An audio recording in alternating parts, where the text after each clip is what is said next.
My name is Crystal Rock, and today I'm going to teach you how to make a sulfate-free biodegradable dish soap that is safe and effective and will help you reduce your plastic waste. For this recipe, you will need distilled water, amphasol, bioturge AS40, decylglucoside, limonene, sea salt, polysorbate 80, Optifin Plus, and a fragrance of your choice or essential oil. I have a digital scale here that I purchased on Amazon, necessary for formulating anything really. I have my water here measured out, 370 grams, which is 37% of the recipe. We're making 1,000 grams total, or a liter.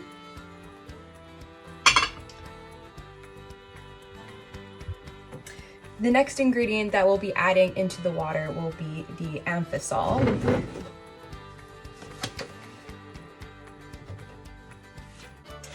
10% amphasol is 100 grams for our 1,000 gram recipe.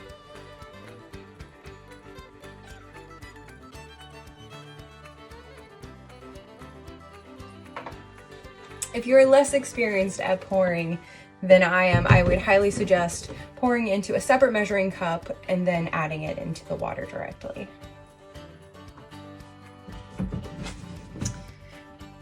Next, I have my AS40 surfactant.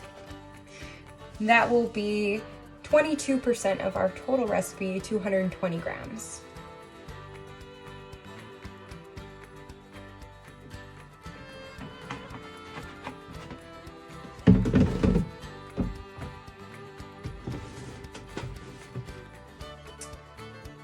Our next surfactant is decylglucoside, and we will be adding 17.5%, so it's 175 grams of our total recipe.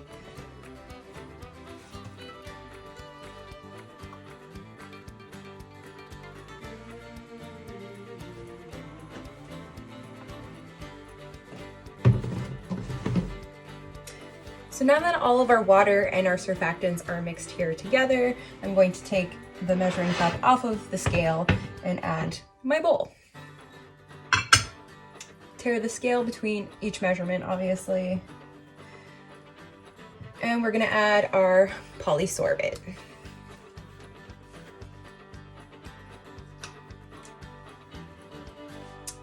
We're adding 5% of polysorbate, which will be 50 grams.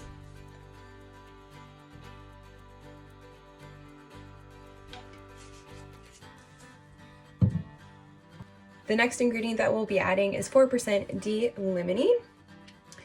This will add the degreasing effect to our dish soap.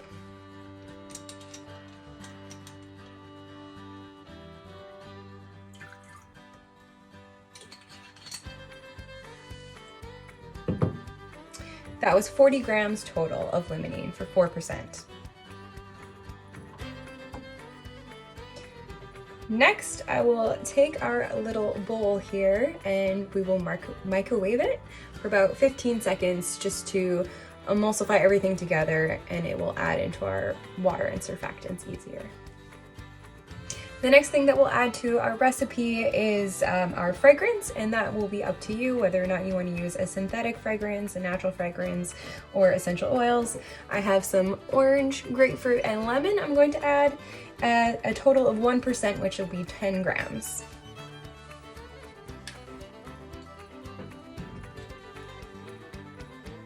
Stir everything together with a spatula, and I'd highly recommend having a dedicated spatula for anything that you stir fragrances with, as it will permanently scent and flavor the spatula. With all of that mixed together, I'm going to stir my measuring cup here.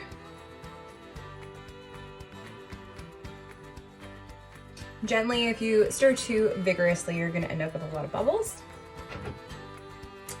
Now I'm going to pour this in.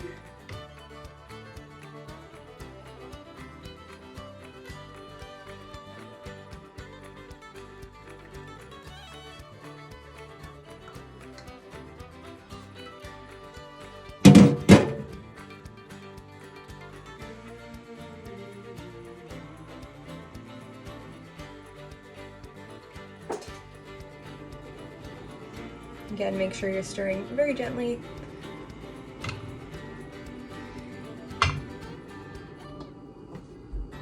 back onto the scale, and next we will add our sea salt.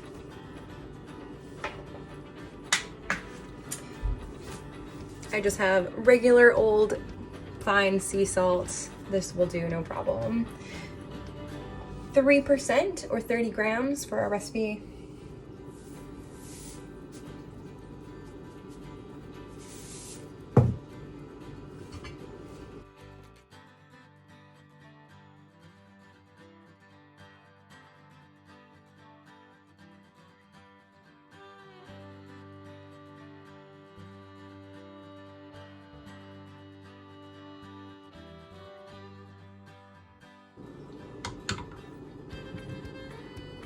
All right, and the next thing that we're going to add is our colorant. This is the fun part of it.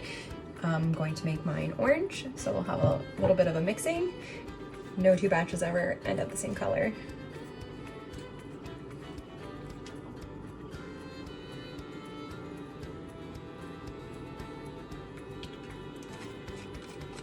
I would highly recommend using liquid colorants for things like liquid soap, as the micas tend to sink to the bottom.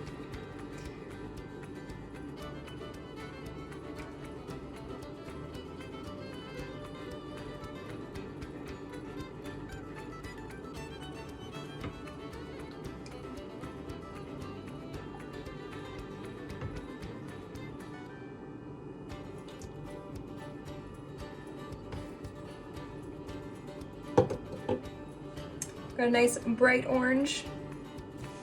Last but not least, we're adding 0.5% or 5 grams of OptiFin Plus. You can use another preservative. I prefer to use this one as it is formaldehyde free, paraben free, and halogen free. So it's a nice, safe preservative.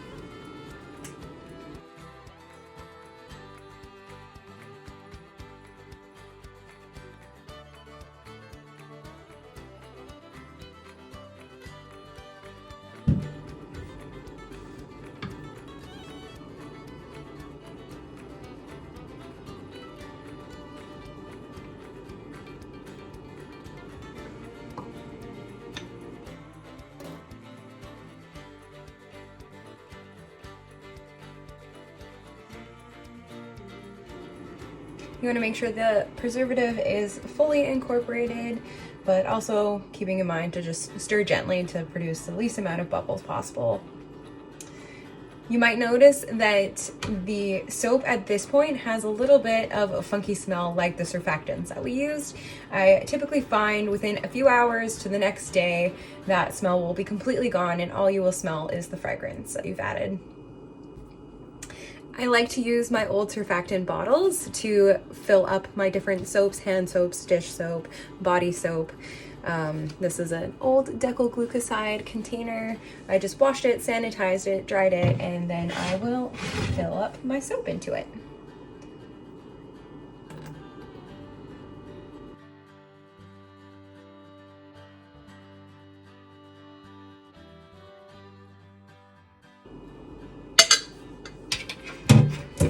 As you'll see, we formulated to 1,000 grams, but it does end up being a bit shy of a full liter container.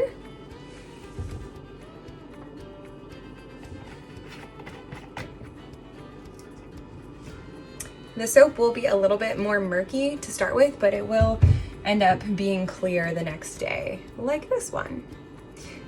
And I just refill this one that I got from IKEA over and over again. Just wash, sanitize, and refill with a new batch. Everything I used today was purchased at Voyager Soap and Candle here in Canada. I know they do ship to the US as well. Although this soap isn't plastic free, it does greatly reduce the amount of plastic you use, especially if you reuse the containers that you've purchased the surfactants and other ingredients in. I buy the large gallon containers of my surfactants these days, and just so I can reduce the most amount on plastic. And I will reuse them when I make a laundry soap or if I make a large batch of all-purpose cleaner. They're really useful jugs to have around, and typically if I buy a gallon of each one, it will last me at least 1 year of making all of my products. All three of the surfactants I used today are great products, and you can use them to make your own body wash. You can use it to make your own all-purpose cleaner. You can use it to make laundry soap. So many crossovers that it's such a good investment. The limonene is not a necessary product in the dish soap, and you can formulate it with removing it, and it will still wash dishes, no problem. But if you are looking for a heavy degreasing, all-purpose dish soap, then I would highly recommend leaving the limonene in there. Thank you so much for joining me today for my first ever video project. It's been a blast. Take care.